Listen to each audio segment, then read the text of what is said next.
जरा देख लो 88th number rule क्या है। अच्छा, ये एक चीज़ मैं बताने वाला था, बहुत ज़रूरी बात बताने वाला हूँ कि आप लोग एग्ज़ाम में कैसे कम मार्क्स लाते हो, क्यों, इसका एक एक अलग वजह भी क्यों होता है, क्या होता है, ये मैं बता रहा हूँ। देखो इसका वजह क्या है, आप कैसे कैसे रूल पढ़ करके जाते हो पता है एग्ज़ाम में। जो टीचर आपको बहकाते हैं, एक आपको चारा देते हैं, मतलब समझ रहे हो, मछली को फंसाने के लिए थोड़ा सा चारा दिया जाता है, बाद में फंसा लिया जाता है। चारा कैसे देते हैं, अगले टीचर जिससे आप पढ़ करके एग्ज़ाम में जाते हो और फेल कर जाते हो, देखो वो कहेंगे 100 ग्रामर के रूल पढ़ लो, इससे बाहर एक भी क्वेश्चन नहीं आते एग्ज़ाम में। ऐसे वाला थंबनेल आप लोग देखते हो, जो वॉलपेपर कहते हो, थंबनेल कहते हो, उसको देखते हो आप अट्रैक्ट हो जाते हो, हाँ भाई 100 रूल पढ़ ले, इससे बाहर नहीं आने वाला। तो ये इससे बड़ा बेवकूफ़ी क्या है यार, मैं 2 चैप्टर में ही अराउंड 100 रूल बता दे रहा हूँ और आप पूरे ग्रामर में 100 रूल पढ़ करके जाना चाह रहे हो एग्जाम में और क्रैक करना चाह रहे हो। कभी क्रैक कर पाओगे? कभी नहीं। मैं एक बहुत ही फेमस टीचर, मैं नाम नहीं लेना चाहता, उसने अपने थंबनेल में क्या दिया पता है, इस 15 रूल को पढ़ लो, एग्ज़ाम में फोड़ दोगे, ऐसा कुछ लिखा हुआ था। भाई सिर्फ 15 रूल पढ़ करके और 100 रूल पढ़ करके कोई इंग्लिश में बहुत अच्छा मार्क्स ले आए तो फिर क्यों पढ़ेगा पूरा ग्रामर? तो इन बहकावों से थोड़ा सा बचो और इसके ट्रैप में आपको नहीं फंसने हैं। पूरे डिटेल में पढ़ो और पूरा ग्रामर को पढ़ो, एग्ज़ाम ओरिएंटेड पढ़ो। मैं कहता हूँ कुछ छोटे छोटे रूल को छोड़ सकते हो जिससे एग्ज़ाम में नहीं पूछे जाते, लेकिन आपको जिस तरीके से मैं बता रहा हूँ ना, मुझे लगता है इससे बाहर आपको पढ़ने की आवश्यकता नहीं पड़ेगी कभी।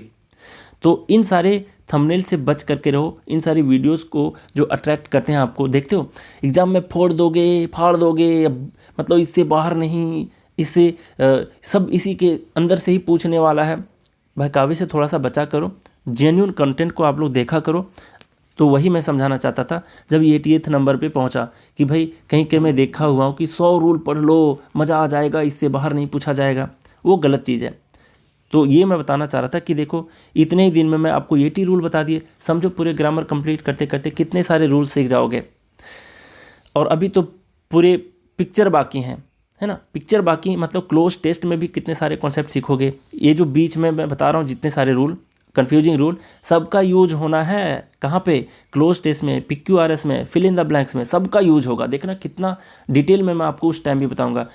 यार मुझे हंसी तब आती है जब ऐसे ऐसे टीचर यूट्यूब पे फिल इन द ब्लैंक्स पढ़ाते हैं, क्लोज टेस्ट पढ़ाते हैं, पता है कहते हैं हाँ यही होना चाहिए, इसका मीनिंग ये होता है, ये तीनों नहीं होना चाहिए, लेकिन वे खुद ही कंफ्यूज रहते हैं कि यहाँ पर कौन सा रूल लगा हुआ है। तो मैं ये जो रूल पढ़ा रहा हूँ ना, देखना कैसे कैसे सबका इस्तेमाल होना है क्लोज टेस्ट में, सबका इस्तेमाल होना है फिल इन द ब्लैंक्स में, PQRS में। तो आप लोग इसको छोड़ो नहीं और बिल्कुल शिद्दत से पढ़ो इस ग्रामर रूल को मैं जितना पढ़ा रहा हूँ। और छोड़ूंगा नहीं यार, जब तक कंप्लीट नहीं करूँगा छोड़ूंगा नहीं।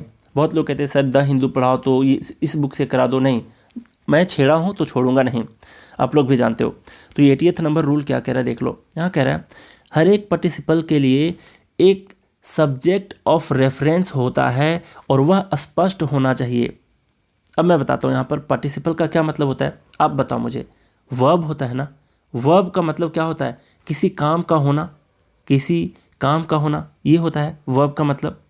अब कोई भी बंदा कोई काम करे तो इसका स्पष्ट होना चाहिए कि नहीं, कि कौन बंदा कर रहा है, कौन बंदा उस काम को कर रहा है, ये तो स्पष्ट होना चाहिए ना सेंटेंस में। कोई भी काम करे तो उसका वर्ब, उसका सब्जेक्ट होना चाहिए, काम करने वाला बंदा होना चाहिए। तो वही मैं कह रहा हूँ कि जो जहाँ भी कोई काम होता है उसका सब्जेक्ट होता ही होता है सेंटेंस में, ठीक है।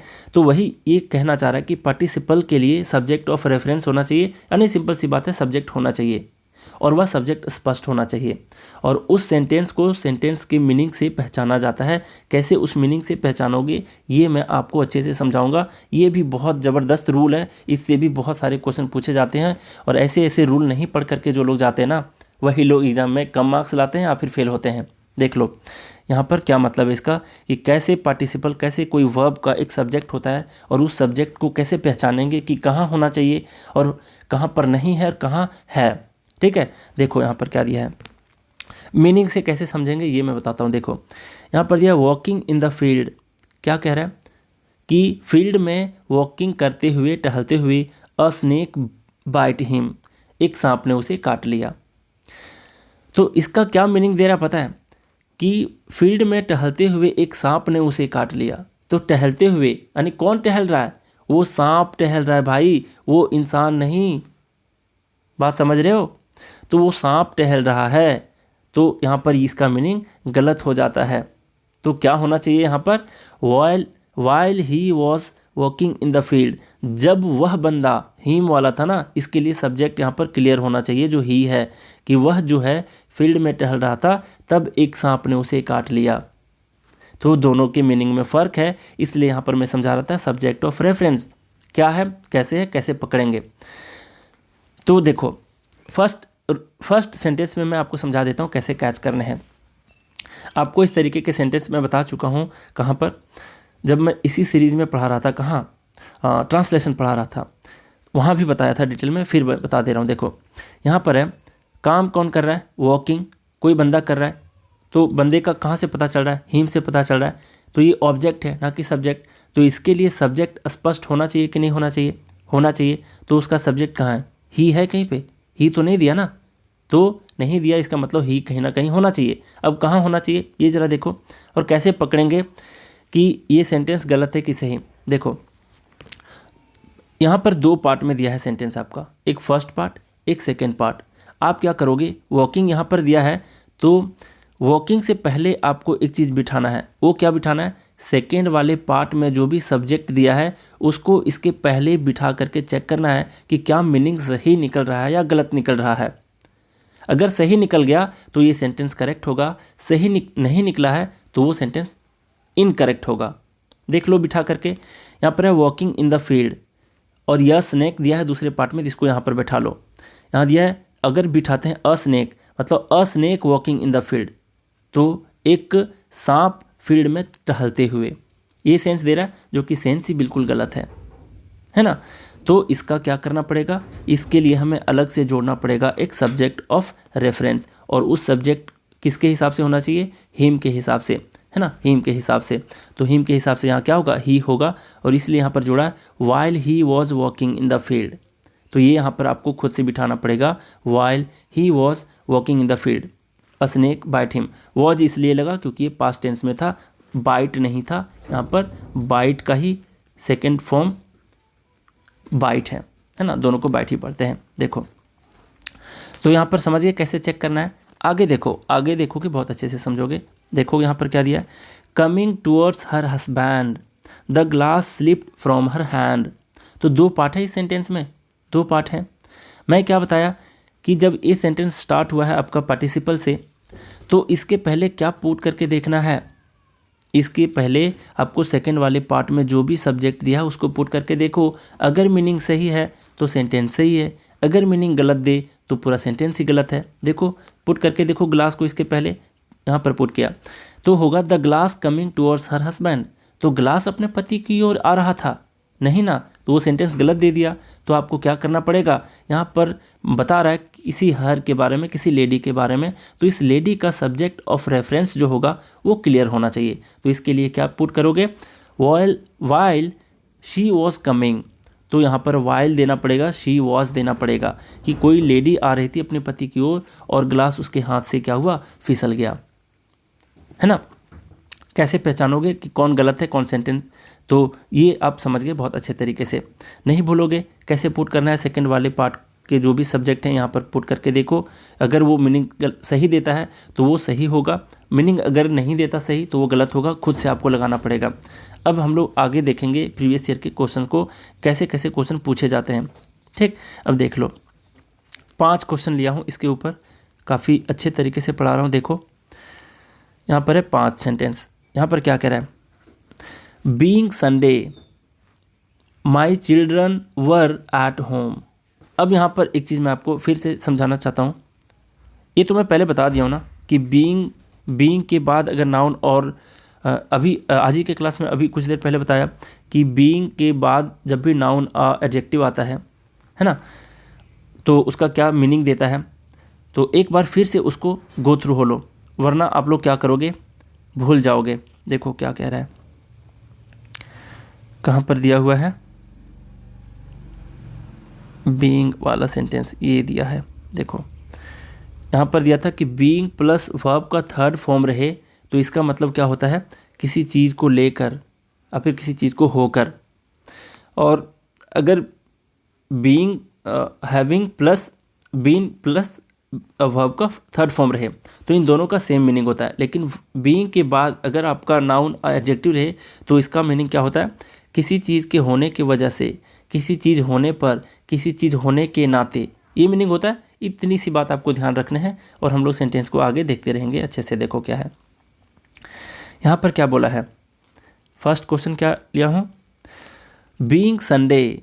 तो यहाँ पर क्या होगा कि संडे होने के नाते और फिर संडे होने पर और फिर संडे होने के वजह से, तीन मीनिंग बताया था। बीइंग के बाद अगर आपका नाउन एडजेक्टिव आता है तो तीनों में से कौन सा सटीक दे रहा है, तो तीनों में से दे रहा है कि संडे होने पर, है ना, यही दे रहा है। My children were at home, मेरे बच्चे क्या थे, घर पर थे। तो दो पार्ट है यहाँ पर भी, एक बीइंग संडे और एक my children were at home. तो मैं आपको बताया कि कैसे चेक करना है कि इसका सेंस सही दे रहा है कि गलत। तो नेक्स्ट सेंटेंस का जो पार्ट है उसका सब्जेक्ट को इसके पहले क्या करना है, पुट करने हैं। बीइंग भी आपका पार्टिसिपल है तो इसके पहले पुट करके देखो क्या गलत दे रहा है सेंस या फिर सही दे रहा है। तो अगर आप माई चिल्ड्रन को बीइंग के पहले रखते हो तो इसका क्या मीनिंग होता है, माई चिल्ड्रन बीइंग संडे, मेरे बच्चे संडे होते हुए हैं, या फिर मेरे बच्चे का संडे होना, ऐसा मीनिंग दे रहा है ना, तो वो गलत है। इसका मतलब कहीं ना कहीं यहाँ पर खोट है। क्या खोट है भाई, तो देख लो, बीइंग के पहले आपको क्लियर करना पड़ेगा सब्जेक्ट ऑफ रेफरेंस। तो सब्जेक्ट कौन सा है यहाँ पर, संडे है। संडे है तो इसके लिए क्या लगाओगे, इट बीइंग संडे, है ना, संडे जैसे वर्ड के लिए इट लगाओगे। तो यहाँ पर बीइंग के पहले इट लगाना ही पड़ेगा और ए वाले पार्ट में एरर था आपका। ठीक है, नेक्स्ट देखो, नेक्स्ट करें being a Sunday. Being a Sunday, A Sunday जो भी है करेक्ट ही होता है, गलत नहीं होता। तो बीइंग अ संडे, एक संडे होते हुए, he went out for a trip to Pune with his family, अपने फैमिली के साथ एक ट्रिप पे गया पुणे को, है ना। तो यहाँ पर क्या है, फर्स्ट पार्ट है आपका being a Sunday, second part है ही वेंट आउट। अब ही वाले पार्ट को कहाँ करना है, बीइंग के पहले पुट करके देखो क्या सेंस सही दे रहा है। यहाँ पर है ही बीइंग अ संडे, मतलब वो भी संडे है, तो ये भी मीनिंग गलत दे रहा है ना, कोई व्यक्ति संडे कैसे हो सकता है। तो इस संडे के लिए क्या करना पड़ेगा, इस संडे के लिए आपको सब्जेक्ट ऑफ रेफरेंस ढूंढना पड़ेगा। और संडे के लिए क्या होता है सब्जेक्ट ऑफ रेफरेंस, तो ईट होता है, और बीइंग के पहले आपको ईट लगाना पड़ेगा तभी करेक्ट होगा। इसमें भी क्या था, ए वाले पार्ट में एरर था। ठीक है, अब जरा देखो नेक्स्ट, देखो क्या दिया है यहाँ पर, Diya wearing extremely fashionable clothes and surrounded by photographers and pressman. Pressman मतलब, इसका मतलब जो मीडिया वाले लोग होते हैं। She swept up to the microphone, अपने माइक्रोफोन को क्या किया, ऊपर की ओर खिसकाया, है ना। और वेयरिंग एक्सट्रीमली फैशनेबल क्लोथ्स, बहुत सारे फैशनेबल क्लोथ्स को उसने पहना हुआ था। And surrounded by photographers and pressman, और बहुत सारे प्रेसमैन्स और फोटोग्राफर से घिरी हुई थी एक बंदी, और उसने क्या किया, अपने माइक्रोफोन को ऊपर की ओर खिसकाया। तो यहाँ पर क्या है देखो, यहाँ भी आपका वेयरिंग आया है ना, वेयरिंग यानी वर्ब का फोर्थ फॉर्म आईएनजी वाला फॉर्म, यानी ये पार्टिसिपल अब फिर जेरंड होना चाहिए। अब ये पार्टिसिपल की मैं जो बात कह रहा हूँ, तो इसका सब्जेक्ट ऑफ रेफरेंस क्या होना चाहिए, देखो यहाँ पर तो surrounded by photographers and Pressman, ये सारे तो ऑब्जेक्ट हैं, सब्जेक्ट तो है नहीं क्योंकि बाय लगा हुआ है। सब्जेक्ट कौन है, शी है। तो इस शी को, सेकंड वाले पार्ट के शी को क्या करोगे, इसके पहले पुट करके देखो। तो वेयरिंग यानी मैं बताया था कि कोई भी एक्शन हो, काम हो, वर्ब हो, तो उस काम को करने वाला इंसान वहाँ पर होना चाहिए, मौजूद होना चाहिए। तो यहाँ पर शी है और शी को हम लोग फिर से पुट कर रहे हैं, देख रहे हैं, चेक कर रहे हैं कि मीनिंग सही दे रहा है गलत दे रहा है। तो अगर आप इस शी को यहाँ पर पुट करते हो, she wearing extremely fashionable clothes, तो यहाँ पर क्या होना चाहिए, सही हो रहा है, मीनिंग तो सही दे रहा है ना, किसी लेडी के बारे में ही ये बात कह रहा है। और शी को अगर पुट करते हैं तो मीनिंग भी सही दे रहा है। कोई सांप, कोई ग्लास तो है नहीं, शी की बातें ही कह रहा है। तो शी जैसे ही पुट किया, इसका मीनिंग यहाँ पर क्लियर सही निकल रहा है। तो she wearing extremely fashionable clothes, है ना, तो शी का मीनिंग यहाँ पर सही दे रहा है, इसलिए यहाँ पर सब्जेक्ट ऑफ रेफरेंस स्पष्ट है, कोई भी अस्पष्ट नहीं है। कैसे अस्पष्ट और स्पष्ट होता है ये मैं बता दिया, इसके पहले पुट करने के बाद पता चलता है। तो इस तरीके से यहाँ पर गलत नहीं है, और इसके पहले आपको कोई भी सब्जेक्ट लगाने की आवश्यकता नहीं है, क्योंकि ये स्पष्ट है शी वाला पार्ट, है ना। तो यहाँ पर कोई भी एरर आपका नहीं है, ये यूडीसी में पूछा गया है। इसी तरीके से देखो यहाँ पर दिया है, यहाँ पर क्या दिया है, ये भी बहुत इंपॉर्टेंट है। आप लोग इसमें भी कंफ्यूज करते हो कि ही तो इसके बीइंग के पहले दिया हुआ है, फिर ये गलत कैसे हो गया, ये भी समझोगे आप। देखो यहाँ पर दिया है he being the best student in the class, student में सबसे बेस्ट स्टूडेंट होने के नाते Chirag was chosen to participate in the competition. Participate होगा, ये पार्टिसिपेट होगा, है ना, पार्टिसिपल लिखा गया है कि उसने कंपटीशन में पार्टिसिपेट करने के लिए चूजा बता दे रहा हूँ यार, देखो मतलब चूज किया गया था, है ना, कौन, चिराग। तो यहाँ पर क्या है, यहाँ पर देखो पुट करके देखो, बीइंग है, बीइंग है जी हाँ फर्स्ट पार्ट में, सेकंड पार्ट में क्या है देखो, चिराग, है ना, चिराग है, तो चिराग यहाँ पर सब्जेक्ट है, बीइंग के पहले पुट करो तो Chirag being the best student in the class, meaning सही दे रहा है ना। तो इसका मतलब क्या है कि इसका सब्जेक्ट ऑफ रेफरेंस क्या है, स्पष्ट है। तो स्पष्ट कहाँ से है, ये चिराग ही तो है, चिराग ही तो स्पष्ट है। तो इसके पहले एक्स्ट्रा अगर आप ही लगा दिए तब तो गलत हो गया ना। दो बार किसी भी चीज़ को लगा देते हो तो वो चीज़ क्या कहलाता है, रिडंडेंट कहलाता है, फिर सुपरफ्लुअस कहलाता है, जो एक चैप्टर का नाम आता है ग्रामर में ही, वो बताऊंगा जब उस चैप्टर की बारी आएगी। तो यहाँ पर क्या है, ही सब्जेक्ट दो बार आ चुका है जो कि गलत है, इसलिए यहाँ से हटाना होगा। क्यों, क्योंकि बीइंग के लिए चिराग ही एक सब्जेक्ट था और चिराग काफ़ी था सब्जेक्ट ऑफ रेफरेंस बनने के लिए, इसको अलग से दर्शाने की आवश्यकता नहीं है, इसलिए यहाँ पर ए वाले पार्ट में गलत है। समझ गए। तो यहाँ पर क्या एरर है क्या नहीं, ये आप समझ गए, ही यहाँ पर नहीं होना चाहिए था। अब आगे देखो क्या कह रहा है, यहाँ कह रहा है the teacher told that, teacher ने कहा, क्या कहा कि the student should have gone to the library, कि स्टूडेंट को लाइब्रेरी जाना चाहिए था, instead of having wasted their time, किसके बदले, टाइम वेस्ट करने के बजाय उसे लाइब्रेरी जाना चाहिए था। तो वेस्ट करने के बदले ये बोला है कि टाइम वेस्ट करने के बजाय क्या करना चाहिए था, लाइब्रेरी जाना चाहिए था। यहाँ पर देखो क्या दिया है, इंस्टीड ऑफ हैविंग वेस्टेड, यहाँ पर हैविंग वेस्टेड दिया हुआ है, हैविंग प्लस वर्ब का थर्ड फॉर्म दिया है जो कि पैसिव बता रहा है आपको, है ना। अब जरा देखो ये कैसे गलत है, तो यहाँ पर इसलिए गलत है क्योंकि हैविंग वेस्टेड के बदले वेस्टिंग होगा, क्योंकि आप क्या बताना चाह रहे हो, यहाँ पर आप बताना चाह रहे हो कि टाइम वेस्ट करने के बजाय, ने के बजाय, ना और ने का सेंस दे रहा है, और यहाँ पर जेरंड होना चाहिए, और हैविंग वेस्टेड के बदले क्या होना चाहिए, वेस्टिंग होना चाहिए। तो ये भी आपका क्लियर है, ये भी एसएससी में पूछा गया, इसलिए इस क्वेश्चन को भी ले लिया था। तो आप अच्छे से समझ गए। और ये रूल क्या कह रहा था आपका, ये कह रहा था कि हर एक पार्टिसिपल के लिए जो भी आईएनजी वाले फॉर्म में आए उसका सब्जेक्ट ऑफ रेफरेंस क्लियर होना चाहिए। कैसे कैच किया जाता है कि क्लियर है कि नहीं उसका सेंस, ये मैं आपको अच्छे तरीके से बता दिया, है ना। नहीं है अगर स्पष्ट तो आपको अलग से पुट करना पड़ेगा, अगर स्पष्ट है जिस तरीके से यहाँ पर स्पष्ट था, वेयरिंग के लिए स्पष्ट था ऑलरेडी शी से, तो कोई एरर नहीं था। और अगर एक्स्ट्रा दे दिया है तो भी वो कैसे गलत हो गया है देख लो, क्योंकि चिराग तो काफ़ी था, है ना। तो इस तरीके से मैं इसको भी बता दिया। अब देख लो लास्ट के दो रूल बचे हैं इस वर्ब्स के सीरीज़ में, इससे भी क्वेश्चन पूछे गए हैं, सारे प्रीवियस ईयर के क्वेश्चन लिया हूँ ताकि आप कभी भूलो ना। यहाँ पर दिया है 81 नंबर रूल, अगर सेंटेंस के डिफरेंट पार्ट में डिफरेंट वर्ब आया है तो वे सारे एक ही प्रजाति के होंगे।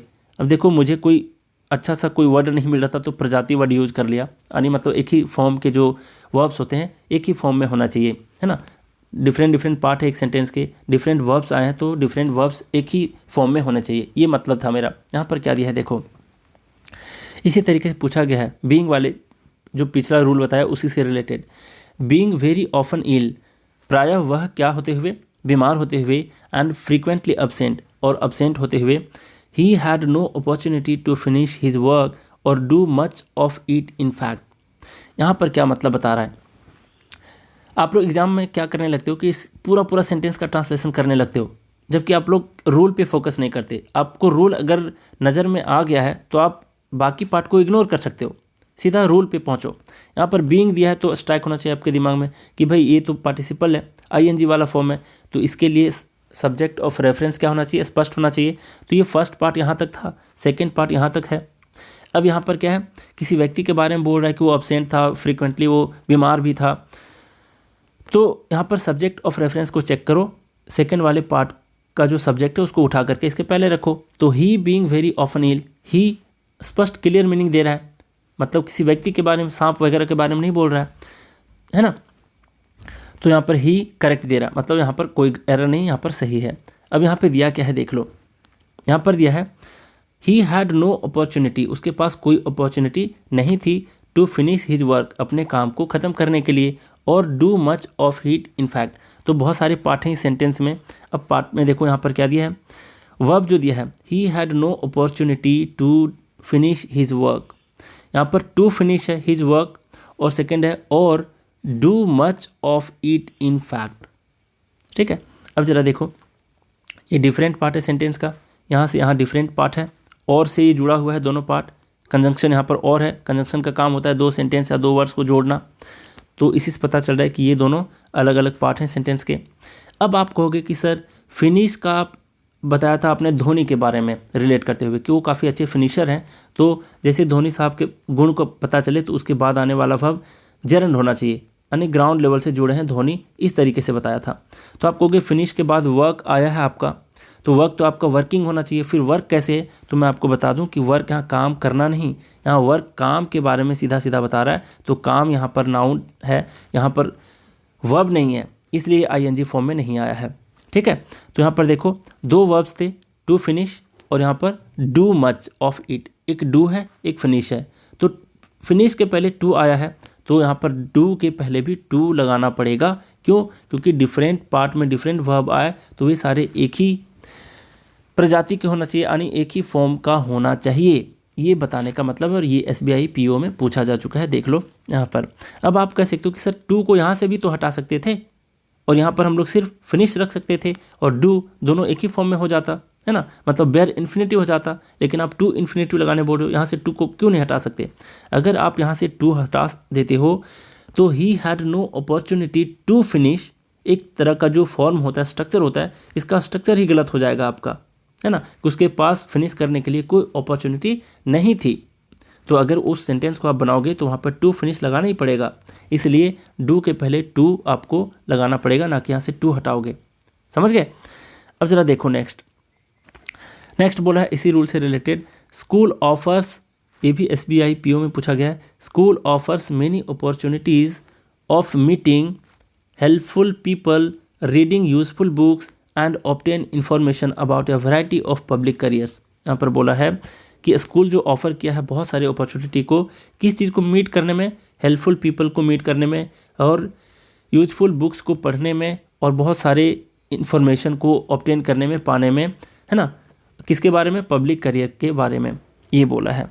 क्या ऑफ़र करता है? एक स्कूल ऑफ़र कर रहा है बहुत सारे अपॉर्चुनिटी को। यहाँ पर क्या एरर है देखो, यहाँ पर देखो, यहाँ दिया है मीटिंग हेल्पफुल पीपल। जी हाँ, मीटिंग क्या है? ING फॉर्म में। रीडिंग क्या है? ING फॉर्म में। तो ऑब्टेन क्या है? ING फॉर्म में है? नहीं है। तो क्या करना पड़ेगा? ऑब्टेनिंग करना पड़ेगा ऑब्टेन के स्थान पर। तो ये एक छोटा सा रूल था, इसको भी ध्यान में रखने थे। फिर लास्ट रूल जो कह रहा है वो क्या कह रहा है कि जब दो हेल्पफुल वर्ब्स को किसी कंजंक्शन से जोड़ा जाए तो इन दोनों हेल्पिंग वर्ब्स के अपने अपने मेन वर्ब स्पष्ट होने चाहिए। तो यहाँ पर हेल्पिंग वर्ब कहने का मतलब है is, are, am, have, has, ये सारे जो वर्ड्स होते हैं हेल्पिंग वर्ब कहलाते हैं। तो अगर ये कंजंक्शन से जुड़े हुए हैं तो इन दोनों हेल्पिंग वर्ब के अपने अपने मेन वर्ब क्लियर होना चाहिए। आप देखना कभी भी आपको अगर हेल्पिंग वर्ब दिखाई दे तो उसके बाद एक मेन वर्ब होता ही होता है। जैसे देखो, कह सकते हो यहाँ पर कह रहे हो कि I am writing a book, है ना, I am writing a book लिखे, यहाँ पर राइटिंग मेन वर्ब है, एम हेल्पिंग वर्ब है। ठीक है, तो अब यहाँ देखो वही कह रहा है कि अगर दो हेल्पिंग वर्ब है, यहाँ पे क्वेश्चन को पढ़ो, the problems that our country has and will face are the outcome of the selfishness of our so called saviours. जो हमारे कहे जाते हैं एक मुँह बोला सेवियर्स, बचाने वाले जो कहे जाते हैं, उनके सेल्फिशनेस के वजह से, मतलब स्वार्थी के वजह से क्या झेलना पड़ेगा, इसके परिणाम को झेलना पड़ेगा हमारे कंट्री को, है ना, इतनी इसके समस्याएं को झेलना पड़ेगा, ये कह रहा है। यहाँ पर क्या है देखो, हेल्पिंग वर्ब कहाँ कहाँ आया है, country has and will face, and है कंजंक्शन, कंजंक्शन से जोड़ा गया है, किसको किसको, हैज़ को और विल को, दो हेल्पिंग वर्ब को। तो दोनों के अपने अलग अलग क्या होना चाहिए, वर्ब स्पष्ट होना चाहिए।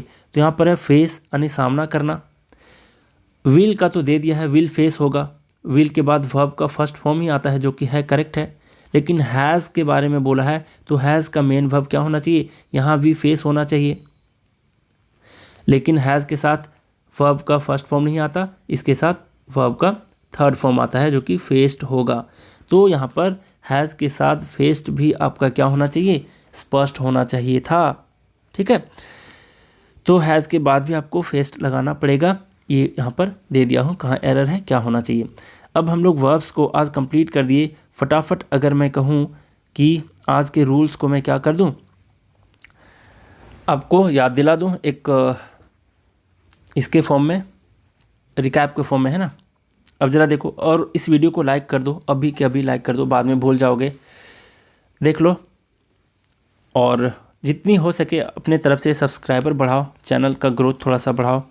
यहाँ पर क्या दिया है देखो, 77 नंबर का रूल कह रहा है कि पार्टिसिपल का प्रयोग दो या दो से अधिक सेंटेंसेस को जोड़ने के लिए किया जाता है और ऐसे सेंटेंस को जोड़ने के लिए जो काम पहले होता है उसे पार्टिसिपल के साथ रखा जाता है। गन को उठाया था पहले, उसके बाद मारा था, तो हैविंग के साथ रखा जाएगा इस सेंटेंस को। नेक्स्ट बोला है कि एक्टिव फॉर्म में इस तरीके से मिलते हैं, वर्ब का आईएनजी फॉर्म, वर्ब का हैविंग के बाद आईएनजी फॉर्म और हैविंग प्लस V3 फॉर्म। अच्छा, बीच में मैं एक बार बोल दिया था कि having plus V3 form passive form में होता है, जो कि गलत बोल दिया था, है ना, वो एक्टिव फॉर्म में होता है, ये भी ध्यान रखना। बीइंग वाला और हैविंग बीन वाला जो रहता है वो होता है किसके साथ, पैसिव फॉर्म में रहता है। अब जरा देखो, हैविंग बीन किल्ड और बीइंग किल्ड का मतलब सेम होता है, मारे जाने के बाद। हैविंग टेकन द गन का मतलब बंदूक लेकर, दोनों का मीनिंग याद रखना। फिर है बीइंग प्लस नाउन और एडजेक्टिव रहे तो इसका मतलब होता है के होने की वजह से, के होने पर, होने के नाते। जैसे बीइंग संडे का मतलब है संडे होने पर।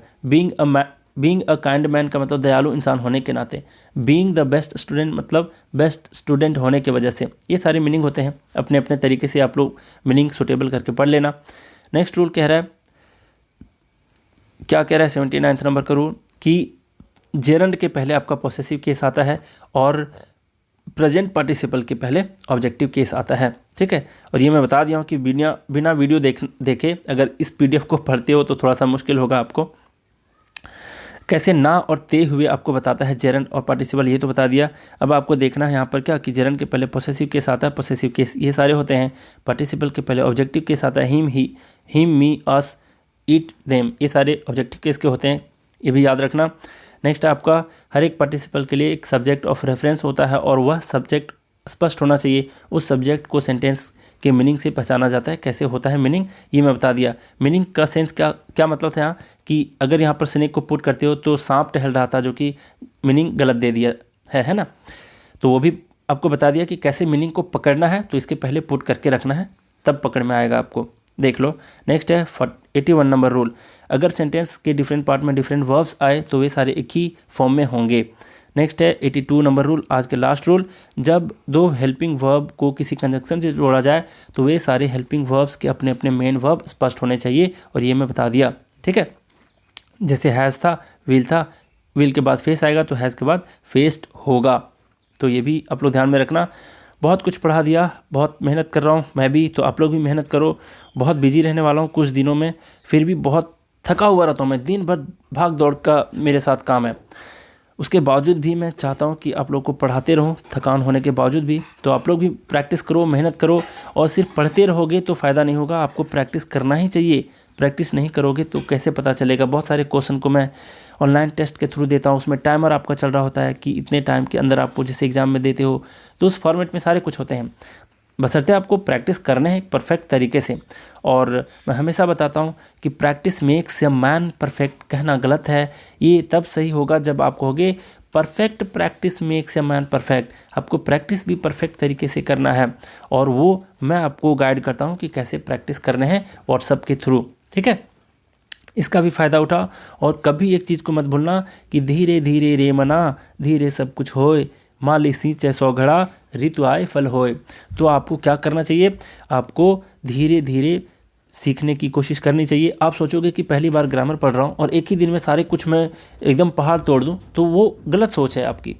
आपको क्या करना होगा, पेशेंस रखना होगा। सक्सेस के लिए पेशेंस भी एक बहुत बड़ा मूल मंत्र होता है। पेशेंस को आपको नहीं छोड़ने हैं, बार बार समझा रहा हूँ। नई चीज़ सीखने में थोड़ा सा देरी लगता ही है, मुश्किल होता ही है, उसको अपने दिमाग में रिटेन करना थोड़ा सा टाइम टेकिंग होता है। तो कोशिश करो पेशेंस रखने की कला को सीख लो, तभी फ़ायदे होंगे, है ना। और जब छेड़ दिया है तो छोड़ना नहीं, और फिर छोड़ना ही होता है तो फिर छेड़ते काहे हो भैया, तो छोड़ना नहीं आपको। तो चलिए आज का क्लास हम लोग यहीं रैप अप करते हैं। Thank you very much.